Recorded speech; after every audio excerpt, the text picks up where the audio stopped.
And when he does come back, if it's okay with Mr. Fernandez, Galo, that he's known as, we'll ask Guy to play and maybe sing a song with Galo. Yeah, we can play something like that. Anyway, as we're waiting, I noticed you two guys are sitting. Where are you guys from? Kauai High, all the way from Kauai High. Mr. James's grandson. Huh? Mr. James's grandson. You know, we were really, really close to your grandfather, especially my parents. Oh, your grandmother too. Yeah, we're Copley. You're my older brother's coach too, yeah? Oh yeah, Nathan. Nathan, yeah. Oh yeah, I coached his oldest brother in swimming. He wasn't a swimmer. He was more of a singer. And the reason why he was on the team is because he liked this girl, for which he married. And they just had a child, a baby boy. Yeah. And I watched the whole romance progress. You know, as a straight coach, you observe certain things. But Nathan's a really good guy. He's a really good guy. We get along really well. But anyway, here comes the man on the lawn. Guy Sasaki. Let's hear it for Guy. Oh, hello. And you can have a late for you. Thank you. Okay, what's the format? Format. You gotta play one song. Huh? Yeah, bye-bye. Anyway. Oh, yeah, right here. Oh, Mike. Yeah. You can pull them right up. Okay. I cannot see and I cannot hear, so that's why I talk loud. Thank you for warning us. I appreciate you warning us. Yeah. But anyway, we're going to get started. What I want to ask you guys is, let's start with you, Galo. Is Mr. Fernandez, but I know Galo for a long, long time. Galo was a very renowned and very successful basketball coach for Kohala High School. And he coached a lot of young players up to greatness. I mean, he had, to watch Kohala basketball was one of the highlights of the week during the big basketball season.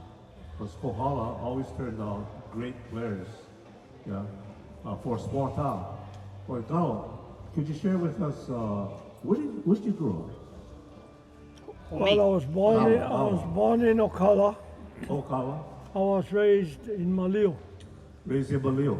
And I used to walk when I played basketball 3 miles to school, play basketball, walk, go home, work with the cows, then go back to the gym. And it wasn't easy. I had a rough life because I had no dad. My dad died when I was 7. And a life that my mom gave me, I'll treasure that. There ain't a mother like her. She raised 25 kids. And anytime anyone make trouble, oh boy, they bull whip. I got a couple times whacked with a bull whip. But then I learned. I learned right from wrong. And it wasn't easy. In the morning, I milk the cows, go home, school, Paul come home. On Saturdays, we work in the sugar company, Ohana, for 10 cents an hour. 10 cents an hour. Ohana, pull weeds, dig up weeds. Yeah. And you lived up in Malio, right? Malio. I don't know if you guys know where Malio is, but it's above Hawaii. And where do you go to school? Kohala. Kohala High. And from there you walk to Kohala High, maybe? 3 miles. That's right. Walk back home. 3 months. 3 miles. And some people say I was lucky to have a mother like her. Not lucky. I treasure her. And when she passed away, all 25 was around her grave. That's the kind of mother she was. And when she cooked in a big ame pot. When she ring that bell, you better go eat. You know, eat 7 o'clock, you are in luck. So, and I used to cheat, I used to sneak behind my sister there until my mother found out. But I told my mother that you snooze, you lose, and I got one punch. But I didn't care about that. And right today, there's only 5 of us left. Out of 25, 5 left. 5 left. And in the plantation, it wasn't easy. And then when I went to the service, was in the Rangers, Bonnie's Rangers. Boy, you talk about a rough outfit. Let me ask you a question. You said you were Kohala Ohana, for 10 cents an hour, an hour. How many hours would you work? 10. Huh? 10 hours, bend down Ohana. We 2 make weeks, dollar a 2 day, weeks, dollar a day. And how many days did you do that? every Saturday. Every Saturday. We used to work for the plantation. How old were you? 11 years old. 11 years old, Kohala, 10 cents a day, $1 a day. That's What did right. you do with the money? I gave my mother. Gave your mother the money. I never, because I felt she was one feeding us. And I used to go down, we used to go fishing, diving. That money I keep for me. We go show, and you know, we used to get fun. And guys used to buy a lot of candy. Us with bacalao, you know what is bacalao? Buffalo is what? That was our candy in the show. And the people, oh, Steak, huh? we didn't care. Buffalo is salted codfish. Fish. Yeah? Yeah. Salted codfish.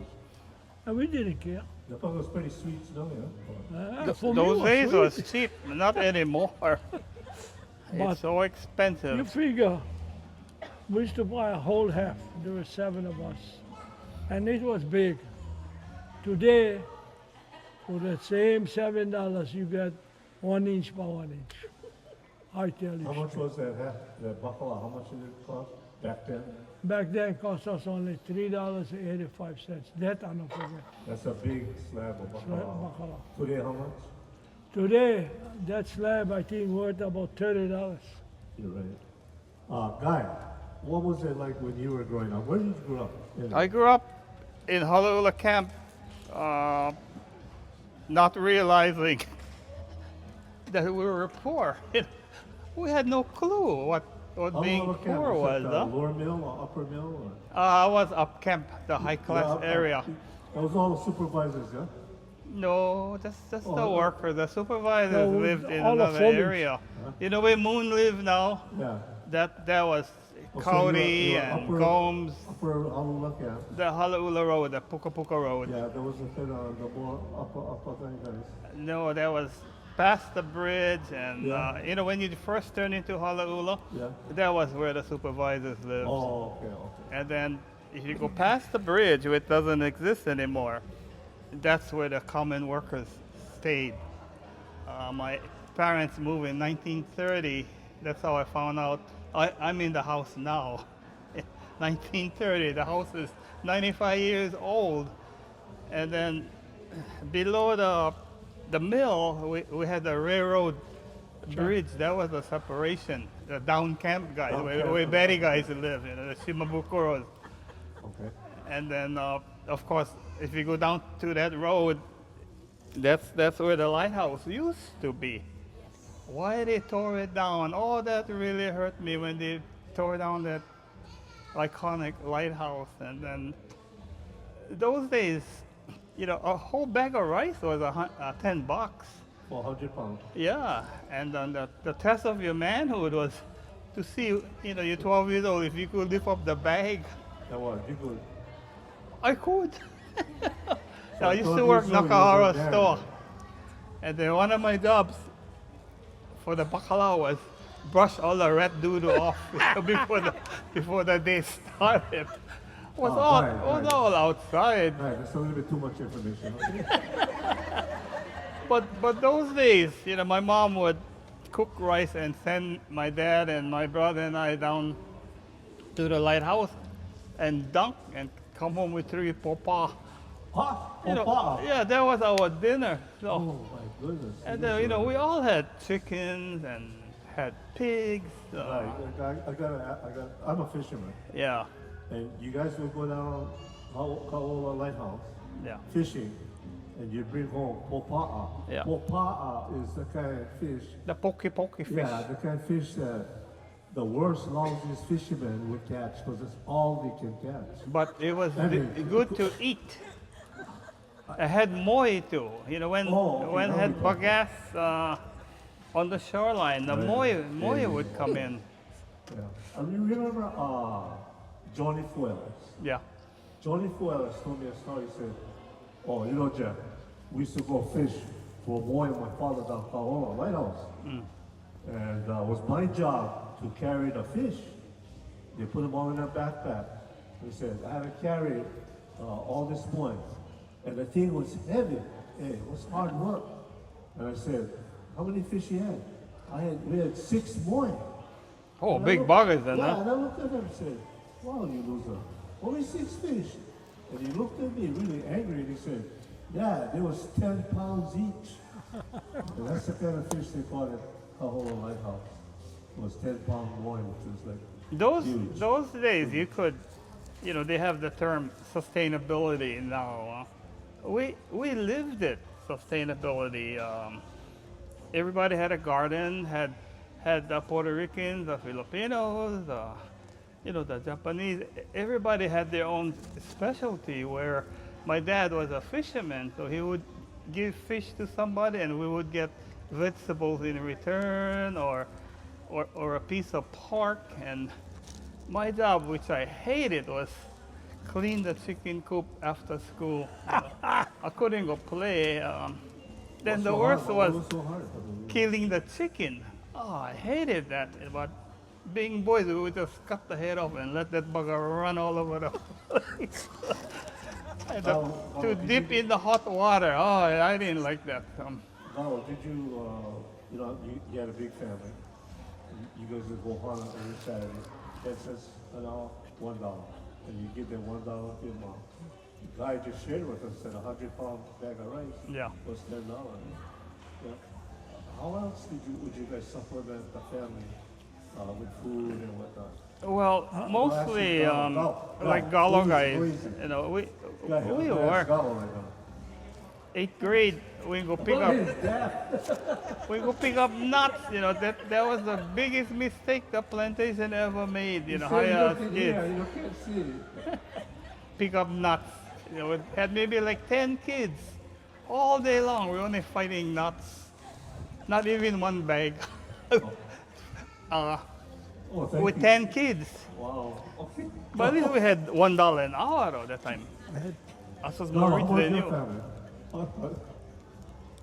How did you help with the family and feeding on these people? Well, we had our own cattle, Cattle, we small get these cattle. cattle, pigs. And Pigs. whenever my mother say, okay, kill one of the pigs, we just go right ahead.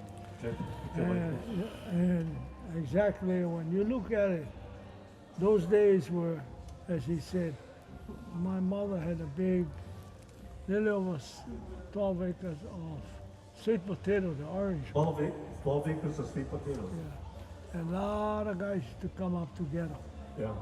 So that supplement my mom. And I had my brother, my sister-in-law got married, her husband also helped me. But you know, when you stay out a farmer, you work from sun up to sundown. It wasn't easy. I believe me when I tell you what's in it. And yet, I told the coach, Steji Yahara one day, I cannot play basketball, it's too hard for me already. And he went up and talked to my mother, and my mother, you know what my mother told me? You don't play, I make you work 16 hours a day. So I'd rather go play than work 16 hours a day. Your mother was tough. Oh, she was. She was a short lady, 5 feet, 4 feet 10. I can Bob- say when we used to go visit like Ernest and Danny, Ernest like Yeah, classmates, we were terrified of his mom. Oh, She'd come out and we run.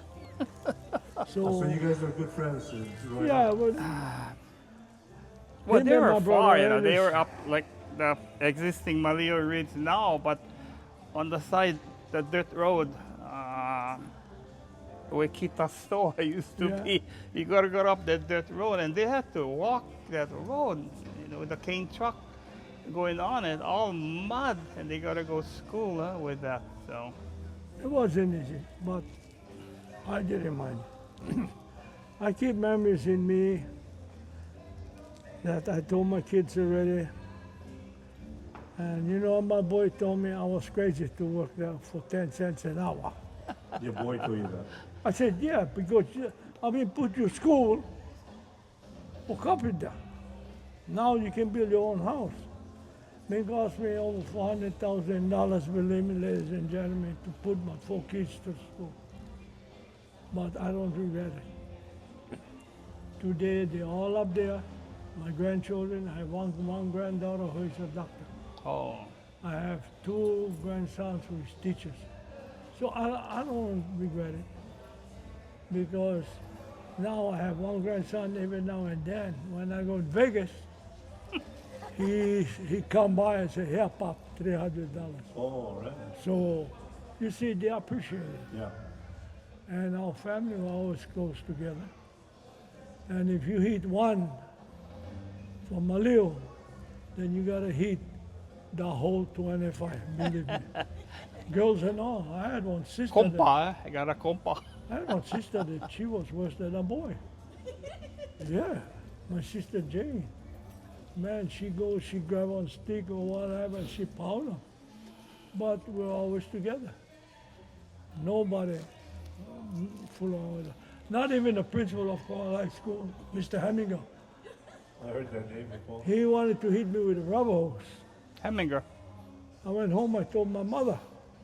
My mother came down with a bullwhip, walked right into his office and said, you try hit my son. You see this whip? And she, pop! He hammering him out the window. Never no more he get smart. Because sometimes we show school a little bit late, I gotta milk the cows and walk. I had no transportation.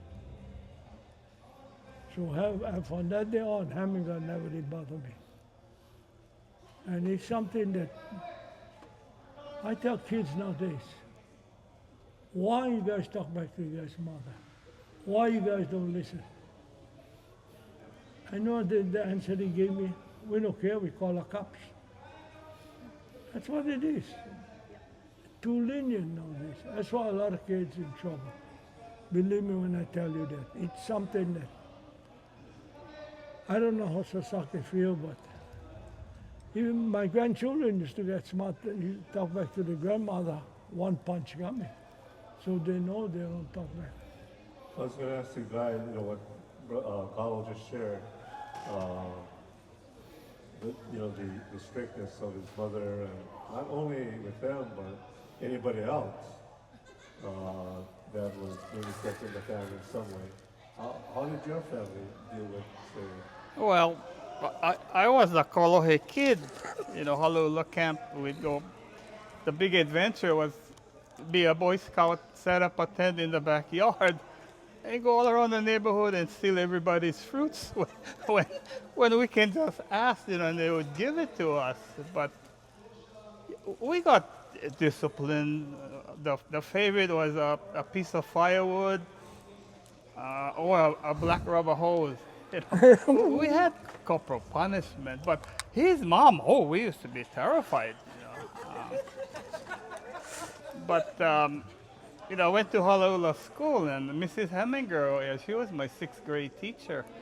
6th grade was the highest class at Halaula, and then from then, you know, we'd be terrified going to Macau, or even going to Hawaii. This guy's going to beat us up, you know, from Hawaii. So. But my dad's background, my grandma guys came from Hiroshima during the Depression. So they had like... What year was this? I'd say maybe late 1800s, I think. 1800s. Yeah. They came, their parents told them, you gotta leave Japan. They cannot feed them, or they had a big family there. So they came Kohala, and it was a serfdom. They were indentured slaves when you come down to it. You would go to the company store and immediately you in debt, so you cannot leave. And then those days, you couldn't even go to Waimea without permission from the plantation. Um, it ruled your life, the plantation. So my dad had to quit. He was the eldest. When he was a ninth grader, he quit, and he was 10 cents a day. Yeah. His job was ride the train to Mahokona. No, not ride, or walk the track from Kohala Mill to Mahokona and pick up odd pieces of coal that dropped, along the track. And then, we couldn't see it. Same thing. We say, what the hell are you working for 10 cents a day? One good slap on your head. Where they really valued money. So when we were growing up, the whole emphasis was education is the key. You got to go to school. And I still remember my mom, she worked at Nakahara store for years and saving nickels and dimes. So we're talking about Stearns, the big boss on the plantation. Right. When his son had to go to California for college, he said there's no way the peons, like my dad and us kids, we could go to school after Kohala High School.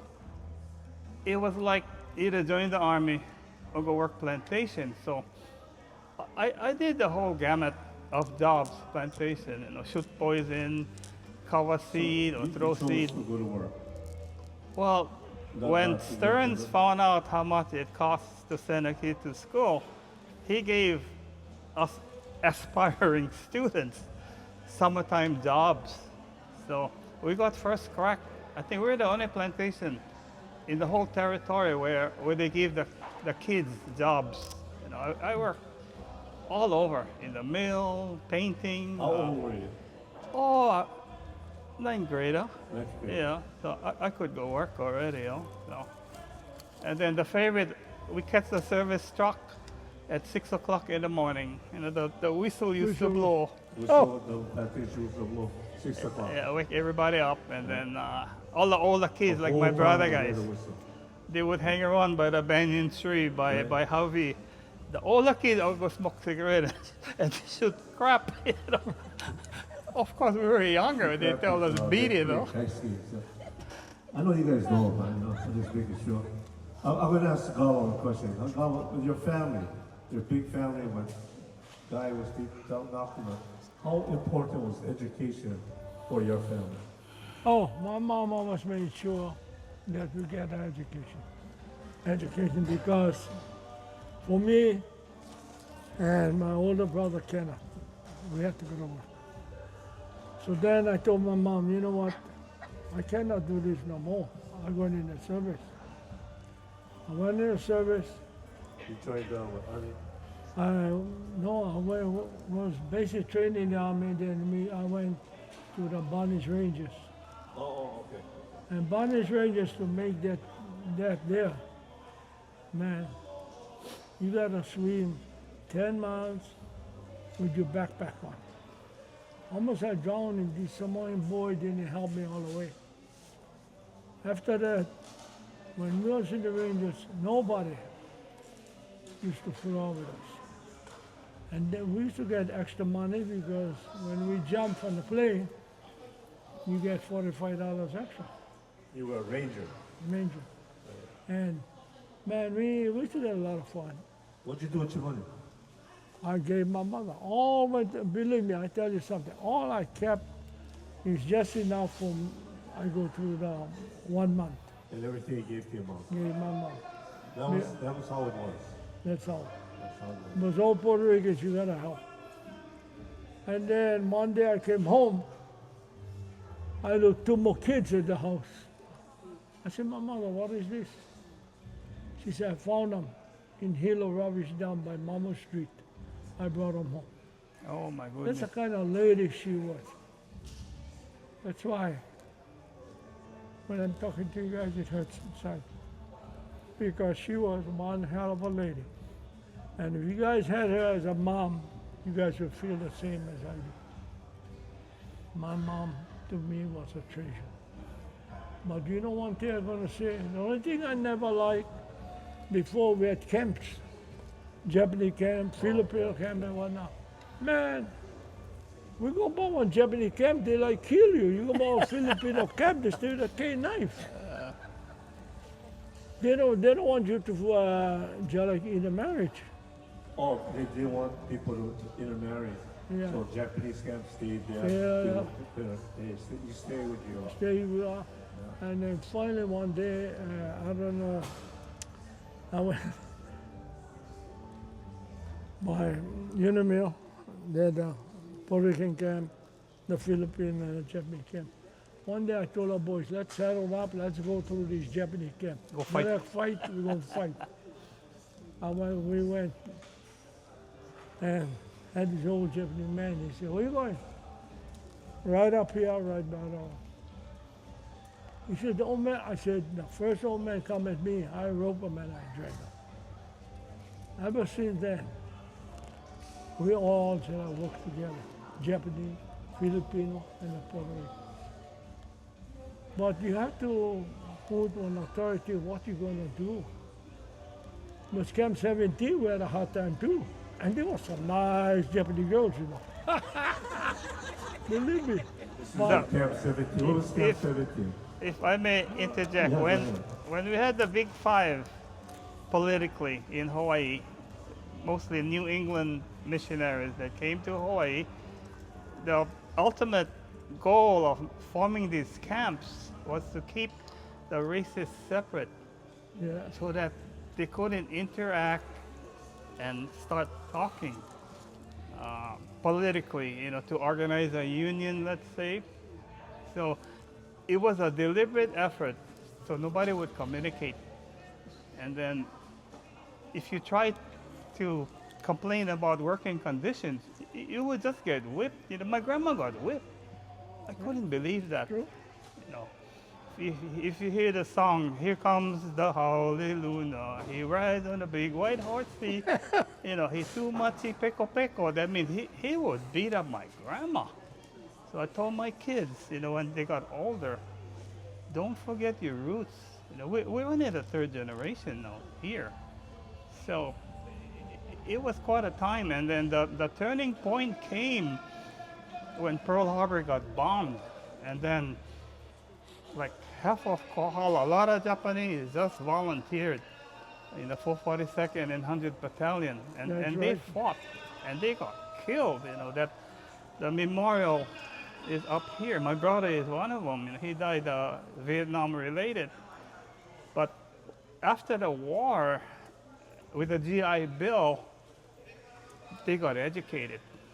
And this is why, from a Republican beginning, Hawaii became a blue state, democratic. But now if you look at our government, it's corrupt right now, the democratic government. But this is where it began, the turning point when we had Daniel Inouye and Matsunaga and Patsy Mink. And these people just fought tooth and nail. That's why I'm such a patriot. I trained too in Fort Ord. And So then you were in the army as well. when my brother fought, and he strung me up, he was all drunk. I got drafted too. He said, you staying home in case he mock it in Vietnam. I take care of mom and dad. And he did die, Agent Orange after a few years. So, but by then my parents were gone too. So, but that's the